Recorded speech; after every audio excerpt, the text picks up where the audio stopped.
This is Suspenders Unbuttoned podcast. I'm Sarah. And I'm Julie. Join us for unbuttoned and unedited conversations. Hello, everybody. Welcome to Suspenders Unbuttoned podcast. My name is Sarah. And I'm Julie, and we're excited to welcome Beth Stewart. Welcome. Thank you. Thanks so much for having me. We're excited to have you. We've been following you a bit because we both watch One Calls the Heart. So we've seen you around. It's a lot of fun to have you here to get to know you.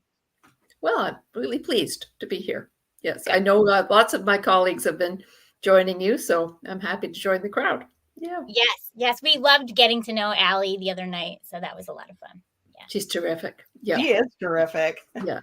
Definitely. And then, of course, we've talked with Lindsay before, who is also delightful. Great. Yes. Mm-hmm. Really fun. So have you always wanted to be a writer? Yes, from childhood. Yes, definitely. And I didn't go into writing immediately. After I graduated university, I actually wanted to work in broadcasting and went to work for information programming here in Canada, where I live. But it actually wasn't until I had my first child and I was at home. And while she napped, I started trying my hand at screenplays and had some connections through the broadcaster where I had worked. And one thing led to another. And here I am many, many years later. That's kind of a fun, journey to writing. I kind of love that. So you started as a writer, then how did you go from initially writing for scripts and stuff and your journey to When Calls the Heart? Well, it was many decades of, I can remember turning 40 and having this feeling of, all the exciting things were behind me, my entire screenwriting career happened after that. So, love that. So yeah. So, if that is aspirational for anybody, it worked out well for me. I started out working on a youth show called The Adventures of Shirley Holmes. Shirley Holmes was the great niece of Sherlock Holmes. So it was a mystery show. And that was a lot of fun. That was 4 seasons and just moved from show to show after that. Yes. And then, this 8 seasons ago, landed at, had this wonderful opportunity to work at One Calls the Heart. And I've been here ever since. Wow. I mean, I can remember when I had my first baby and I was teaching before I had her. And then I stayed home. And then I remember sitting during nap time. And that's when blogs were really big. And I would start a little blog. I feel like I can relate to that a lot. What you said, how you started then and it started kind of small and it grew and grew and grew. Yeah, it's a funny time, isn't it? I mean, you're so exhausted and yet you have this creative surge too, right? That, Yeah, right. And you just don't really know exactly what you're going to do with that. I still don't. And that was a long time ago. Well, you're doing this. But wow. Sorry, Julie, go ahead. I was going to say, what was your first season on When Calls the Heart? Season 5. Yeah.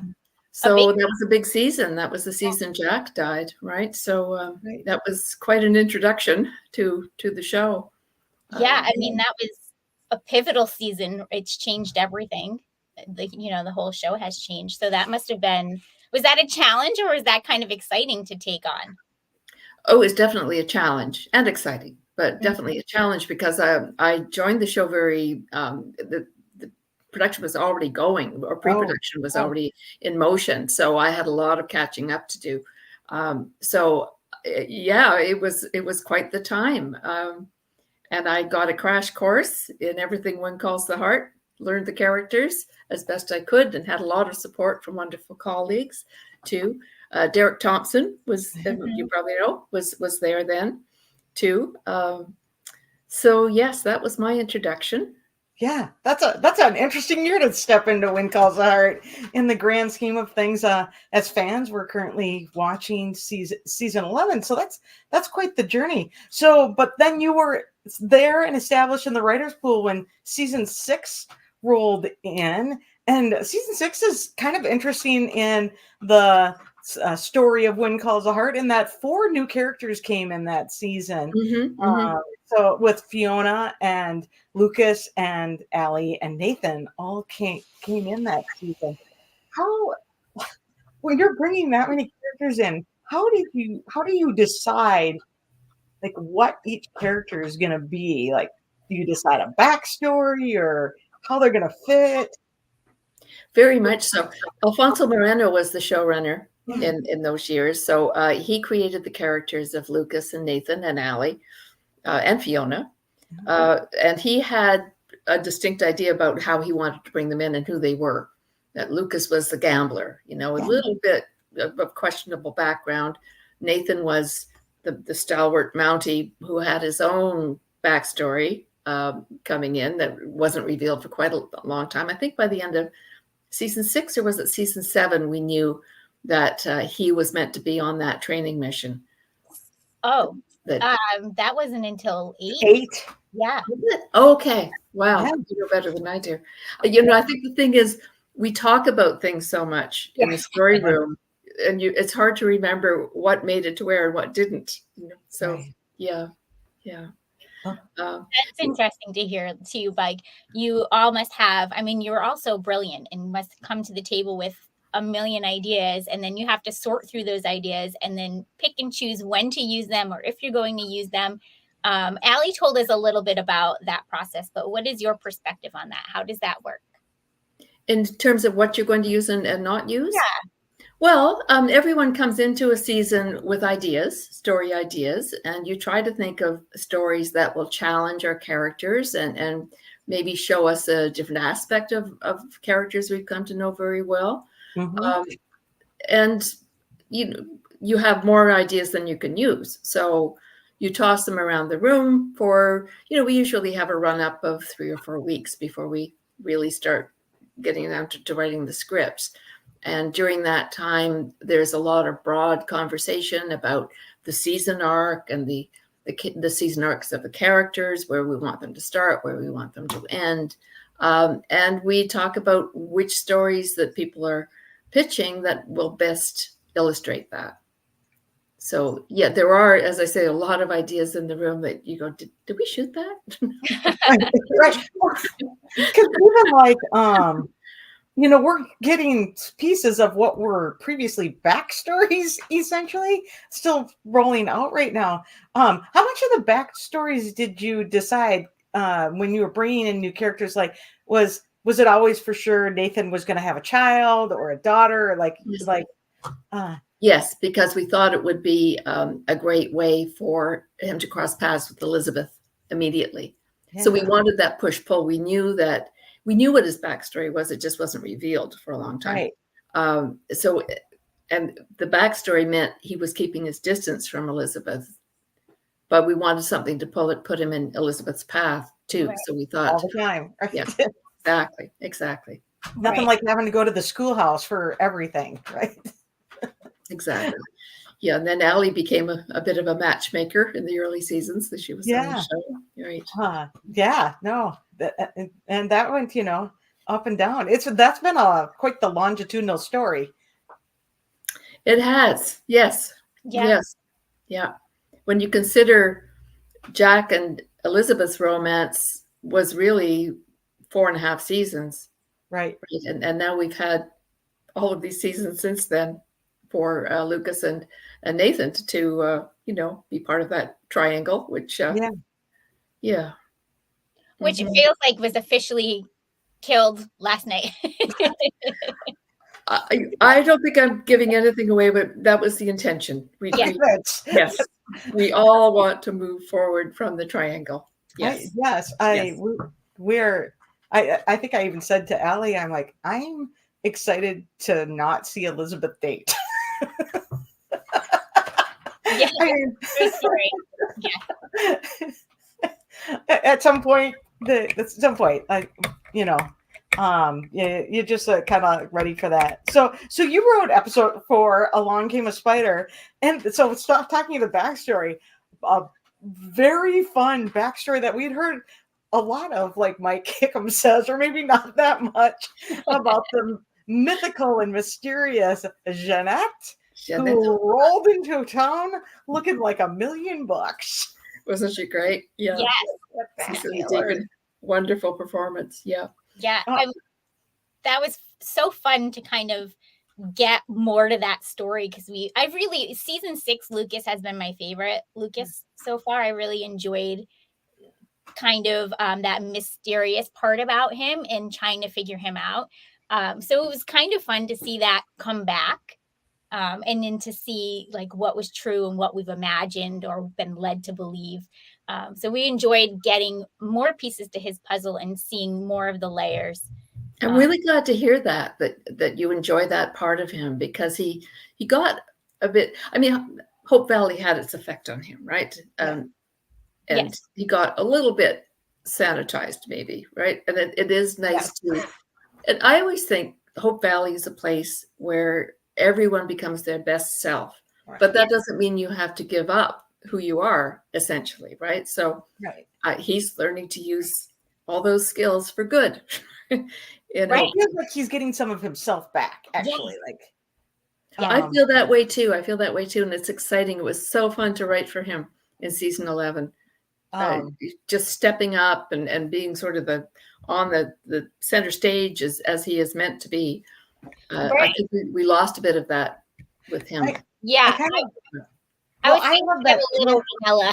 Got a little bland. So I'm really enjoying this. I love that Jeanette came in and wasn't bland either. Like, she needed to not be bland. She needed to be all that and baby. Yes. Right. So that was it's one of the best. It's a very good entrance into Hope Valley. There's entrances into Hope Valley can be ranked, and people talk about them a lot. She's in the top 3, I think. I would say. Oh, that's good. That's great. Great. Right. Who are the other two? Lee Cavan's entrance. Yes. On the motorcycle, the sass. And then I got a love that scene with Nathan getting arrested. That was fun. Yeah. The fight and into jail. Yes. I'm your new monkey. Come on, that was jail. That one was great. Too is pretty classic. I think I loved that one too. Sorry, who was that? Fiona. Oh yes, when that was great. She stepped out of the stagecoach. That was great too. Yeah, love Fiona. And you may know that she has had new opportunities. We love the character, we love the actress, but anyway, we want everyone to fulfill themselves as they're meant to. Yeah, we love the opportunities Kayla has for sure, and we've had her on a few times. Oh, have you? That's great. Yeah. For her movies, for Feeling Butterflies and My Grown Up Christmas List. Yeah. So love getting a chance to talk to Kayla. She's lovely. Maybe she could come back. What was that? Wait, is there any chance she could come back? Who's that? Kayla. Yeah. Never say never. Right? Never say never. I like that answer. Before we move on from this, episode 4, let's talk about the title, Along Came a Spider, because I kind of love that. And I wonder how you all choose episode titles. And then, of course, it makes me think that whatever Jeanette, rolled in with, we haven't really begun to see all the webs that maybe she's, thrown out there. So there's got to be more to her story. But talk a little bit about your episode titles and how you all come up with them. Well, that one just popped into my head. And, it isn't totally appropriate because Elizabeth is hardly Miss Muffet, right? She wasn't at all frightened away by the spider. No. But, we wanted to signal that, yes, that Jeanette was arriving in town to stir things up a bit. So it seems we did that. So that's good. Yeah, and everybody knew there was going to be something once the title was revealed. People are like, "Oh, something's happening." Is there any chance we'll see Jeanette again? I would not rule that out. Okay. Many things are possible. Anything is possible. Anything is possible. Yes. Yeah. Kind of love that. I think that's great. And also we always joked that it was either going to be like something big, something big would happen when she came to town, or maybe there was a spider in Elizabeth's hair that Nathan had to remove. We get a scar, which was better. Like the tinsel. Yes. Right? Yes. Little star confetti or something like that. Hmm. So also part of that episode was and along for the whole season, we've been going down the who shot not JR but Lucas storyline. Are we going to find out this season who shot Lucas? Yes, we are. I don't think that's giving anything away. Yeah. Yes. Yeah. Guaranteed. There's a lot of people on that case. I saw that. That's so fun. I love how everyone's guessing and thinking of characters from Lucas's past who might be involved. Yep. Yes. It's been a fun discussion. Get a bulletin board. As a little bulletin board. I saw that. That was great. Love that. Sorry, Julie, go ahead. They've never had a murder mystery or a shooting mystery. They've had mysteries that were not quite that intense before and not that longitudinal. Was it done on purpose to make that mystery go over multiple episodes? Yes. Yeah. Yes, it definitely was. And we saw it as an opportunity to bring Bill and Rosemary together as a very interesting sleuthing duo. Fun and interesting. So, and everyone was delighted with the way that came together. Oh. It gives very much like a Hallmark movies and mysteries vibe to it. There's, the cop and then, this is the reporter, or, there's a lot of that kind of combos in Hallmark movies and mysteries. And so it feels like very, like it's the right fit. Yeah, good. We were very aware of that too, that there was something that Hallmark does and that Hallmark fans like. So we're really pleased that people are responding to it the way they are. Fun. Yeah, we're really enjoying the season so far, and good. Exciting because usually the last half picks up a lot. So we're like, let's go. Let's figure out what's happening. It's going to be a roller coaster. Yep. Yes, and we know that Mr. Potster himself, Brian Bird, has talked about a wedding. So what can you tease about a possible wedding in our future? Not very much. I'm sorry. We do sign non-disclosure agreements. Yeah. I think it's fair to say there may be a wedding this season, but I can't really say more than that. We have so many wonderful couples. Right? Yeah, it's getting interesting. And the season 7 press picks were dropped, and it's getting more interesting. Mm-hmm. So, not the season 7, episode 7. Episode 7. Yeah. So a lot of Tom Thornton. Faith. Yes, Tom's back. Yes, that was for a 2-episode run. So that was lots of fun. That's how much do you know about that story? I'm not sure how much has been dropped. We know he shows up about something about the choir, an opportunity for the choir, and we know it's important that he likes Nathan. What else do we know, Julie? Is it Jack's birthday when he comes, or are people just assuming that? Yeah. Okay. I think that might be it. Right. I think that's about all we know. And then we just know the past history. Tom had the accident with Julie, ended up in the hospital, and his nurse was Nurse Faith Carter at the time. That's right. So they meet again, Tom and Faith. So yes, they renew their acquaintance. That's fun. Yeah, and Tom still feels in Jack's shadow, so that's part of that 2-episode story. Oh, okay. I'm really excited for that storyline, actually. Those are 2 really great episodes of the Canfield story. Also plays out in those episodes. Okay, it's one of my favorites of the entire season. Yeah, the kids sent out a letter, so we've already seen that. Allie was not so sure what they were doing, but they got it figured out. She was like, I don't know. They did. It's quite a real story. Some of our stories are, heightened, let's say. But that one gets into some real emotions that many people have experienced in their own families. So, yeah. Absolutely. Right. I love the Canfields when they came in, because the town, we literally started into Hope Valley with a mine disaster. So most of the families just weren't intact, right? Because of that. And the Canfields rolled into town as an intact family. And so that's been kind of fun, to see how that plays out and what their different stressors are and how they handle that as a family, and how their kids are growing too. So that's just a lot of fun. We had Viv and Natasha on before their movie, and they just how much they enjoy being able to play a family unit and how much fun that's been for them. But we love the stories. So we're excited because the actor that's coming in as part of that story, a lot of people recognized right away.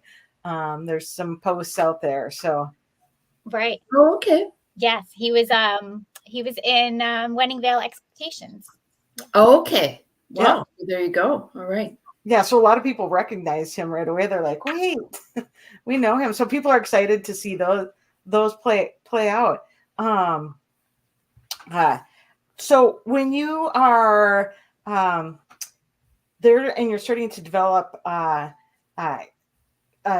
character like at the beginning of their storyline, and you're years later writing for them, is that easier or harder that they have you've written for them for so many seasons? A really interesting question. Both, I would say, to be on the fence on that. Not hard, a real joy, because you know the character so well and you know the voice of the character so well.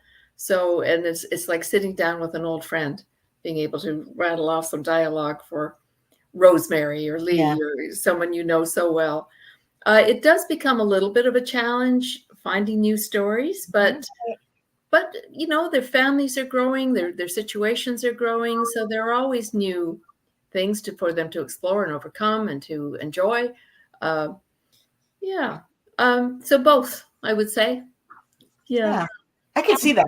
Like you have to like always trying to think of them in a new place or a new way, and challenging them without making it seem like, oh, every week there's some horrible thing is happening to them, right? So we have big things and small things happen, and it's challenging and a joy. Sometimes we have smaller, quieter stories and not much is happening in a scene, and that's really fun to go into a scene like that and find what's new in it and find some movement for the characters in it. Even though it seems not a lot may be happening in that scene, to find those subtle movements is really a writer's joy, I would say. Yeah, I mean, I think we're seeing a lot of that right now with Elizabeth and Nathan.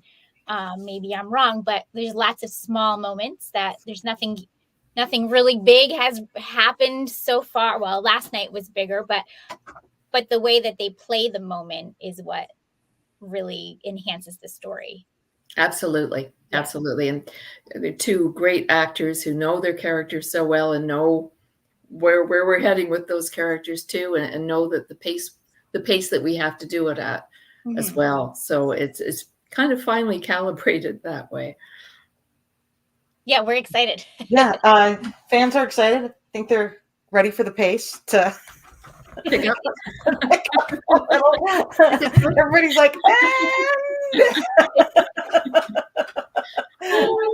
they got to take their time too. I'm like, people, there's not that many episodes left. It's got to pick up. Right. And Allie talked about having to show them in different, what did she call, like unexpected things happening. Right. Put in that shirtless scene, just like trying to come up with, and I think she means this for the entire, maybe this season, putting different people in unexpected pairings or situations. And pairings is really interesting, isn't it? Bill and Rosemary are a good example, right? That Hickam and May were another example in season 10 that we saw them together, and the chemistry was just so delightful that we thought, okay, well, these two seem to belong together, so we ran with it. Yeah, and it's really fun to see the character of May kind of blossom. Huh? Right. Yeah. Right. There's Yeah. a lightness. Honestly, I think I said this to Allie, but I feel like there's a lightness to everybody this season, in Good, different good. ways, and it just feels like a breath of fresh air. Oh, Yeah. good, good. Yeah, that's nice to hear. Yeah. Are there other characters in particular you feel that way about? Well, you can feel Henry turning. You can feel Mhm. Henry turning. Henry, I told this to Allie. I love Henry, and I love Mean Henry, which I know now. That Henry is my favorite. Yes. I just love bowler hat guy in the suit and the The big coat jacket with the and fur. the fur collar, the car. I love it all, and I'd love to see him in that mode, advocating for the town instead of when he was like more against the people in the town. Went back to rewatch the Higgins episodes as we prepare to head into the he's coming back Higgins episodes, and you remember at that point in time Henry and had Elizabeth removed as the teacher, and so we were back to me and Henry, and I'm like, oh, I love the way Martin Cummings does Henry, but kind of a fun new situation, also a little irritating, but it's like in a fun way. He was the interrupter last night. Somebody's got to do it, right? I didn't see that one coming. Well, we're going to see Henry, like Lucas, use his powers for good. We're going to see the old Henry, but in a different way. Yes. And I find it really interesting, the parallel between Lucas and Henry. They both have that, a little bit of the demon in them, right? Yeah. And Lucas seems to know instinctively that he needs Gowen there with him to keep him on the straight and narrow, because Gowen has already walked that path. Right. And found his way to the other side. And it was a little bumpy. Yeah, exactly. Yeah. And real physically bumpy. I mean, the car went down the cliff and yes, all of that. Yes. Got the limp. And the whole shebang, right? So it's interesting. I also just think like those two have such a business mind, and that they just seem natural together, right? Right. And there's a lot of temptation in the business world, right? So and yeah, when you're constructing a character's arc, there are two things you look at. One is, what does the character want?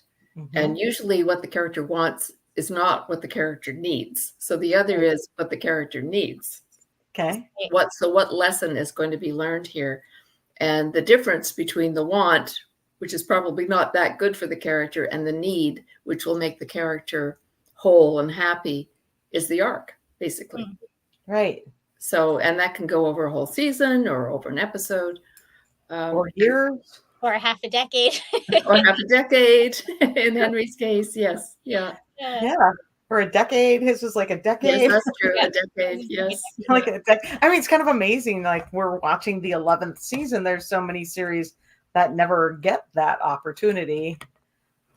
Well, and it's thanks to the fans. You keep us going. It's so we're so grateful to all of you.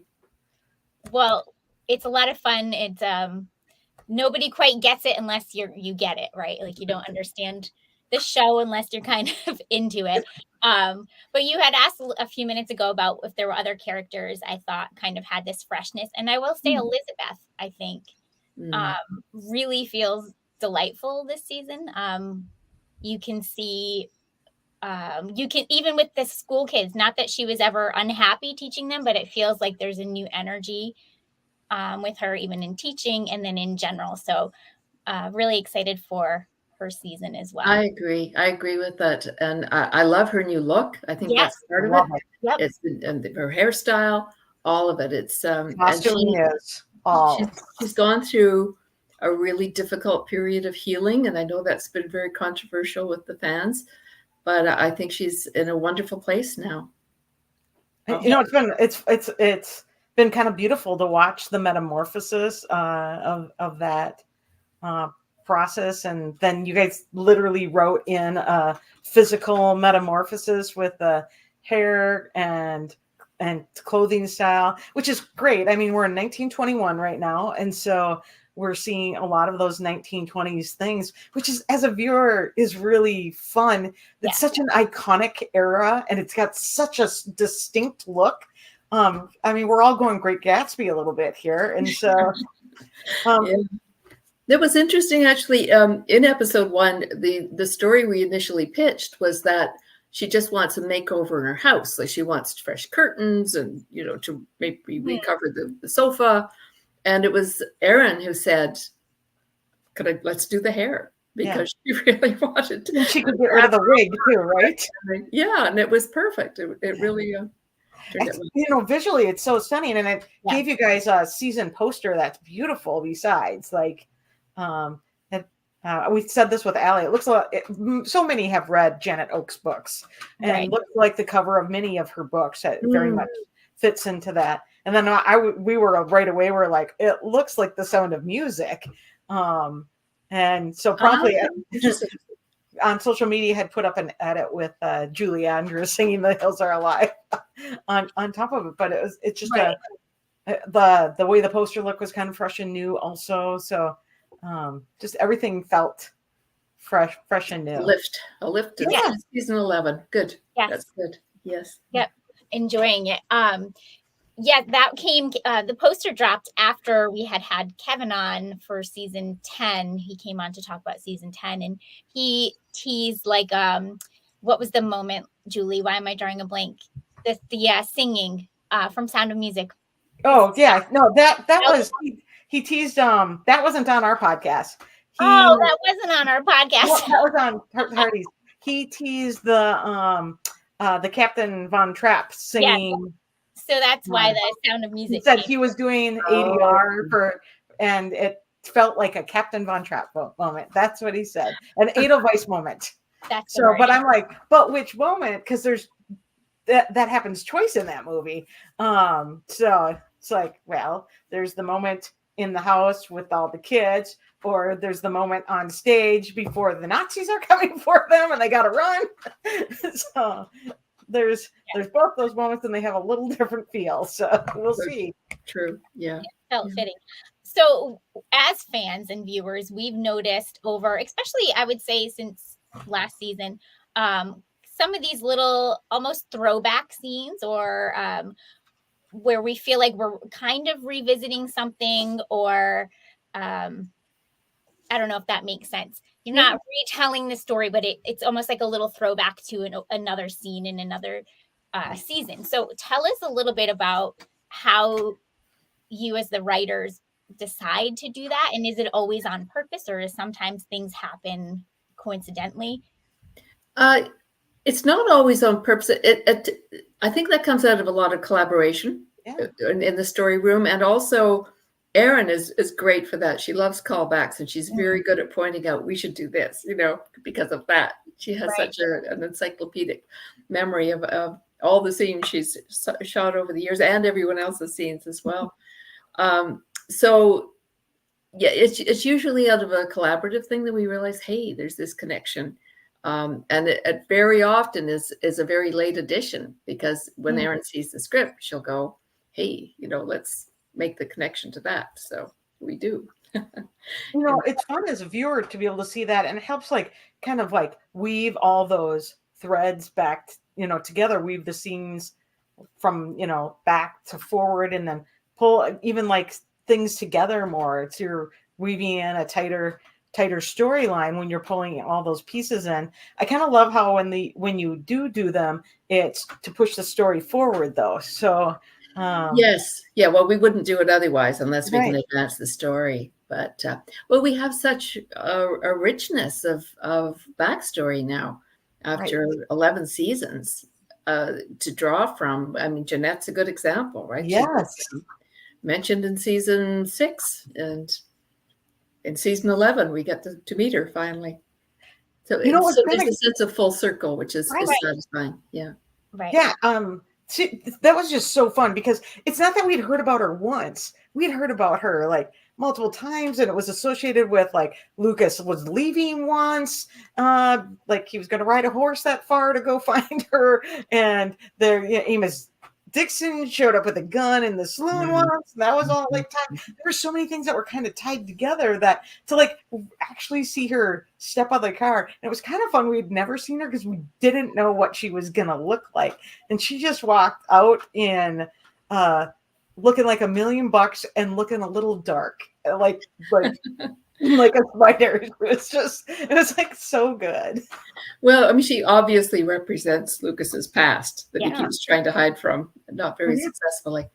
And it's part of growth in Hope Valley that you have to come to terms with your past, right? Right. Not necessarily overcome it, but own it at least in order to move forward. Right. Yeah. So I'm most excited. It's not a secret about the Nathan and Elizabeth storyline. So I'm hoping that you can give us a little tease on what we can expect going forward in the season. Well, we've already said the triangle is over. It's in the past. So, and we believe in true love. So I think that probably says all that we need to say. I love that. Though I love that simplicity of that statement, right? Because as characters, they've always had this. We've been using the Invisible String song from Taylor Swift kind of a lot, but they've always had this connection. You talked about it. Allie was there, and that's always been their connection. But even in season 6, she had to talk to him about how she was doing in class right away, and then he listened. Then he made a plaque for her, which is still like one of my favorite things. Like when I'm trying to explain to people if we're talking about arc or anything like that, and I'm like, not every day does one of your character arcs come to you on a wooden carved plaque, but sometimes. Sometimes it does. Yeah. But sometimes it does, and it might hang on a wall for a lot of years. Oh yes, yeah. I mean, it holds true. That's do what you fear, right? That's what it says. Yes. Yeah. It's a do what you're doing. Yeah. Yes. Yeah. Well, they have such a complicated history, these two, right? I mean, Jack and Elizabeth. It's young love. It's in a way uncomplicated, and it's just so passionate and freeing and all of that. But that was never Elizabeth and Nathan. Just from the get-go. I mean, she was a new widow with a child, and we learn, has his own guilt around all of that and his reluctance to get involved with her for various reasons. So it's been a very complicated relationship, and it's lovely to explore with them now how they can overcome those things. Yes, we are very much looking forward to that. Along that, a lot of their conversations are incredibly deep because they have such crazy backstories, right? Like their backstories are deep, and a lot of their conversations, there's a lot of subtext in their conversations. Right. And that scene that we just talked about is like, she's talking about Allie pushes people away so she doesn't get hurt, and it's just like that was when the beginning of you're talking about yourself, not Allie, right? Exactly. Yeah. So that's been their deal for all these years. It'll be interesting to watch the subtext maybe lighten up a little bit, and them to be clearer. Did you guys have to think about that as writers, as you're? Very much so, because we knew we didn't want to rush things. So that dictates finding ways to have them not communicate so clearly, and reasons to keep them apart a little bit, so yes is the answer. Yeah. No, I mean, because it's like one of our, like, it's been a very interesting thing over all these years. The subtext is like just deep and thick with those two, right? And that has to be fun to write too. How do you write something that's really got dual meaning, right? Well, and it's kind of classic rom-com banter too, right? In every movie, and that's what I was saying earlier, that often you have a scene where it appears not much is really happening, but that's where you really have to drill down, and in that subtextual way, have a conversation between two people that is more than is what on the surface. Yes. Yeah. Right. Those are fun as viewers. Fun. It's interesting. We were talking with one of our friends just last night about, she had a friend start watching and she's been binging it. And she's like, well, wait a minute. Have you been watching or just listening as you're doing your work? She's like, oh, I've been working, so I haven't been focused. And she's like, you've got to go back and you've got to watch it, because Nathan and Elizabeth's story is so layered that you actually have to watch it, and you have to watch their eyes, and you have to watch their body language. And so it just goes to show how wonderful Aaron and Kevin are. Oh, really? I mean, knowing you can write this for them and what they'll do with it is just such a gift. And it allows us to write the subtext because we know what they will bring to it. Yeah. Although Nathan got a little less subtextual last night, didn't he? I mean, he did. Yeah. He's got his moments. I think, he's known for the little mic drop moments. I was glad to see that come back last night. Sometimes he just has to say it. Exactly. And that was fun. Also just, what am I to you? Kind of just like a classic, also moment before Henry. Still like, wait, no, Henry it was maybe one of my, that was a very fun, unexpected event, is that Henry was like, everyone knew they were going to get interrupted. That was dropped as a preview, and everyone's like, that conversation is not Florence or, right. Like Allie and Jack have become the great interrupters this season. Yes. So Henry, he was not on anybody's bingo card. In fact, I think somebody tweeted that Henry was not on my bingo card for the end. We are equal opportunity interrupters. Especially when he was the one that really saw Elizabeth last season. Mm-hmm. Like it was through Henry's eyes, which also full circle that he sees what's important to her when he was the one taking it away before. Yes. Yeah. What a distance he's come. Huh? What a distance. Yeah. It's amazing. Like the talent pool that you guys have to work with is amazing. He had already was well down the path of his transition by the time I joined the show. So hats off to the earlier season story rooms who managed to create that turnaround in him. And make it so believable and compelling. Right. Well, and just hats off to Martin Cummings too. Oh, he's a master. Yeah. Yes. Yeah. He kind of is. Like I could sometimes just going back just to watch those Higgins scenes and stuff again. I was like, this is why I like Bowler Hat Guy. Like, even though he's not good, it's like these are good scenes. Like it's great to be able to go back and watch that. It's so also just fun that we're bringing back not just good people from the past, right? Mm-hmm. We're bringing back some more depth to this. Like that was a tough storyline. This was not a simple. Tom's not going to be easy, I don't think either. Yeah. Sorry, Sarah. What's and I don't think Tom Thornton's storyline will be either. It'll definitely be emotional and all the things. Yeah. So fans are really excited actually about the emotional depth that it is coming in these next few episodes here. Was that kind of like planned to start putting those in on the back half of the season here like that? You're right that we tend to build up to mid and late season. The first couple of episodes tend to be a bit lighter. We're just kind of easing back into the world.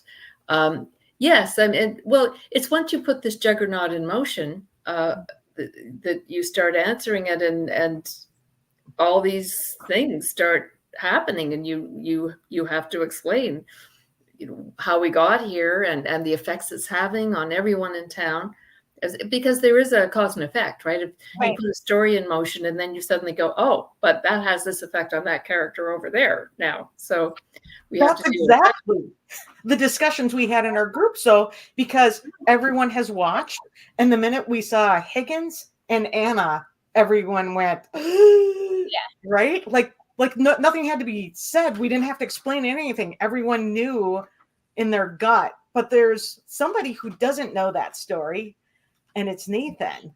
Yeah. Who's now the town Mountie. Like, Elizabeth knows the story. She lived it. Yep. Henry knows the story. He lived it. Lucas doesn't know the story. Lucas doesn't know the story. Nathan doesn't know the story. Rosemary doesn't know the full story. Yeah. So, I mean, there are a lot of people that, I mean, she really buried that so deeply.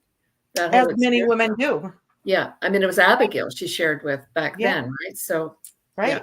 And, you know, I hope there's a kind of a warning with episode 6, because it could be triggering for some people. I don't think we've ever delved as deeply into a real issue that affects real women. I do love that you are doing that. You know, we always talk about Little House on the Prairie, When Calls the Heart, some obvious connections, and then just in that world at different times. But Little House used to hit those kind of a lot. It did. It tackled much deeper, more serious, whereas we have veered more towards the lighter right world. Right. Yeah. But as you know, as viewers, it was, let me just tell you, it took 3 seconds before our chats were all starting to blow up when they were like Higgins and Anna. It didn't take long for people to put that together. And so and that Elizabeth is going to have to relive those moments again. And but avoiding those story depths are what are going to pull people together, fight together, do the right together, right? Like, how do you do right together? I'm excited to have those deeper stories told, though. Yes. And Erin is brilliant in episode 6. It's going to be something. Right. Wow. So I'm excited now, even more than I was. Yeah. This is going to be great. And I think as a longtime viewer, I'm really excited to start kind of delving deeper into different issues. I mean, I think When Calls the Heart has always done a nice job at just touching the surface of things and not going too far into it. So it'll be interesting, and it's exciting to kind of go a little deeper. It is a departure. Yep. I don't think we've ever done an episode quite like episode 6. Wow. But once again, this is built on a storyline that happened in season 4. Or even before that, really. Yeah. And the kids. Yeah. And it's interesting because you've been going so long, you have your kids coming back from things and how that plays out. It was, I mean, like I said, nobody had to be really told what was happening. Like, you saw those 2 pictures and you were like, okay. Yeah. Like, we can all see the writing on the wall because it was well done in the first place. Exactly. Right? Exactly. Right? Yeah. So we have that solid storyline already, and everybody already is like, these people don't know, right? These people know too much. And one of the people, it's always interesting, Henry is one that knows a lot too. Like, we're like, Henry knows, Elizabeth knows. Yeah. I'm hoping that this is going to be that final hurdle for Henry to kind of feel like he's fixing what he needs to fix and to start to move on. And then maybe that's when the bad Henry will start, kind of the bad Henry for good. But I mean, good dream. Bad Henry for good. I love that, like, kind of strong, like focus look. That's exciting. We've heard also that Kevin told us, and then Allie's told us, and we've heard other places that Nathan and Allie have quite a storyline. Oh, yes. Yeah. Another revisiting of a story from the past. Yes. Yeah. Well, as I said, we have such a richness behind us now, and why not tell those, go deeper into those stories and into our characters' lives? It's satisfying for us. We hope it's satisfying for the fans as well. Yeah. I think it will be. Yes, for sure. Yes, episodes 9 and 10 are quite a journey for our Allie. Okay. And Jada is brilliant. Like, talk about blossoming. She's just amazing. What an accomplished young actor. We can give her so much. Yeah,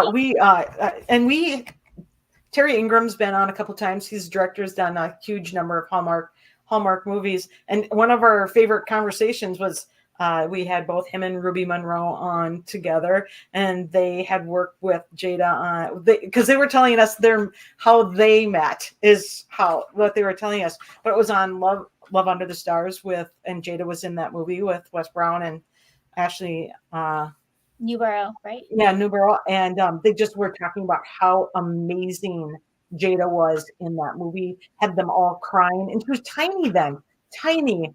And I just think like where she's at now is she's like a powerhouse. She is. Yeah, she's going places. I think, in a few years we'll all be saying we remember her when she was on When Calls the Heart. Oh. Yeah, we're looking forward to those storylines. Like once again, I think people are really excited about those deeper, more integrated stories. Absolutely. And that's when we see some of we love seeing the actors act, right? Like we love them getting that chance to just show us their craft. So. Right. Sometimes we wonder in the story room if the fans prefer quieter, softer stories, but it's been really interesting to see how people are responding to this mystery. They seem to genuinely like it, right? Right. Love it. Yeah. No, I think the fans like all the pieces. They want the whole range. Right. You want the stories, but not the angst, right? You don't want that feelings, but you still want the journey and the story. But you're watching this because you know you're not going to have that feeling when you shut the show off at the end of the night. And I think that's our goal for sure. Yeah. Or if you do have it, it's only going to be temporary. Right? Yes. Right. Yeah. Yes. And this sometimes, but not angst, right? Yeah. So we've been asking everybody, Beth, to give us a little Easter egg for season 11. Is there something? It can be anything you want, a word or a scene or whatever you want, a location. Kiss. Okay. That's a great one. It's in there somewhere. All right. Somewhere out there. Somewhere out there, there's a mythical kiss. There's a mythical wedding. Somebody, yes. Somebody is gonna kiss. Somebody's gonna get married. Nobody's sure who. That's part of the fun. It is part of the fun. Wouldn't want to ruin it for you. So I know every week we're like, well, one less week, so now we only have this many weeks to find out who's gonna be the red heron, or after Aaron posted the pink flamingo poster, everyone's changed to calling it the pink flamingo. Who's a pink flamingo? And, we got to have some fun while we're chatting, right? Yeah. Super fun. Okay, well, that is fun. Is there anything you think viewers should look forward to as the season progresses? Oh gosh, there's so many. It really is just a chock full season of surprises and drama and emotion. There's so much more to come, and I think all of our characters have their turns in the spotlight too. As I say, the Canfield story is one of my favorites. Allie and Nathan go through something big, and Elizabeth is there through all of it. So yes, there's lots to come. I can't give away too much, but but I love that, like the descriptions of what to look forward to as we go through this like kind of second half of the season, which we're sad about already. Second half of the season. Oh boy, it does whiz by, doesn't it? Too fast. Okay, would you play a little favorites game with us, Beth, before we wrap up? I will try. Yes. Okay. What's the game? It's not really a game. It's a fake game, a favorites game. So we'll just ask you for some of your favorite things. So do you have a favorite season or a favorite episode of When Calls the Heart? The most recent season is the one that's always in mind. So I would say season 11 is my favorite. In terms of a favorite episode, actually episode 5, the episode that was on last night, is I thought it was just charming, and it kind of struck a balance between the romance and intrigue and humor, and it showcased a lot of our different characters. So I thought that was a pretty sweet little episode. Yeah. I love that. Love that. Hats You know, we off to talked Paul about Redford and Elise, the directors. Yes. So, we talked a little about the added drama, but there's been a little more added humor too, Yeah. and that's been a lot of fun.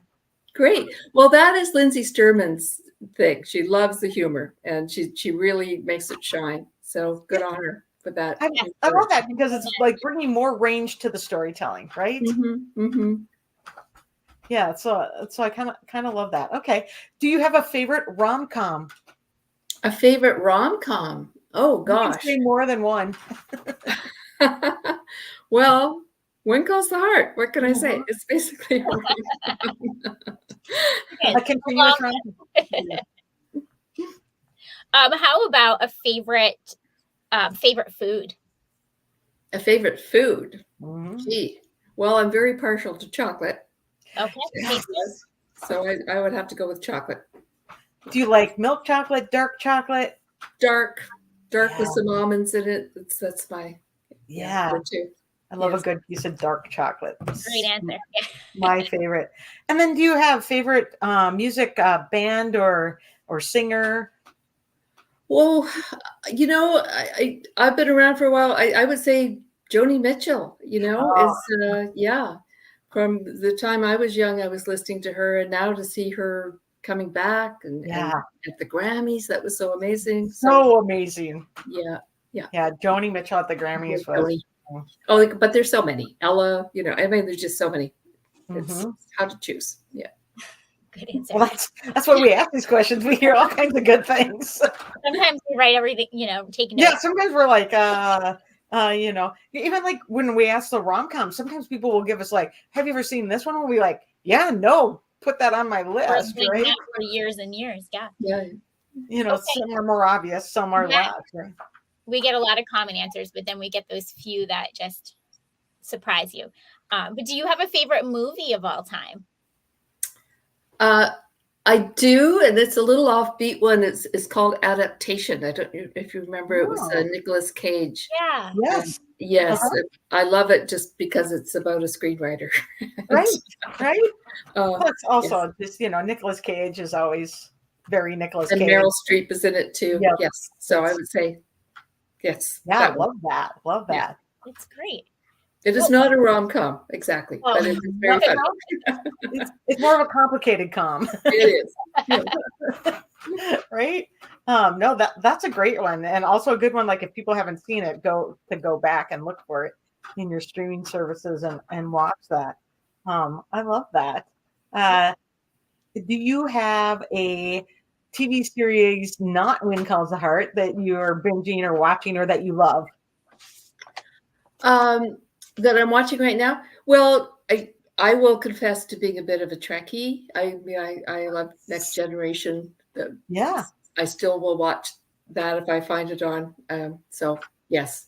Yeah. I think you and about a bajillion other people will. Yes, I don't think I'm alone in this. I don't think you're alone in that one.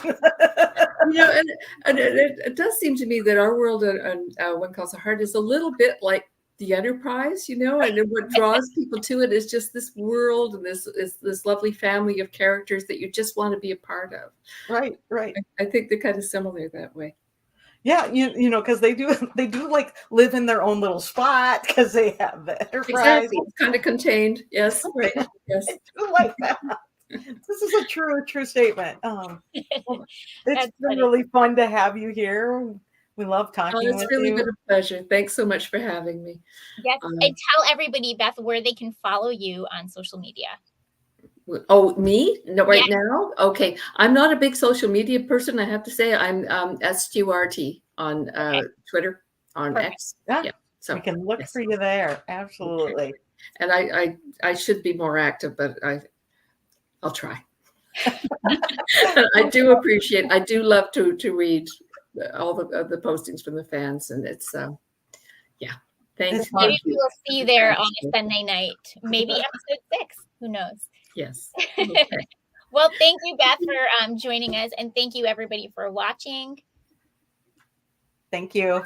Bye. Thanks.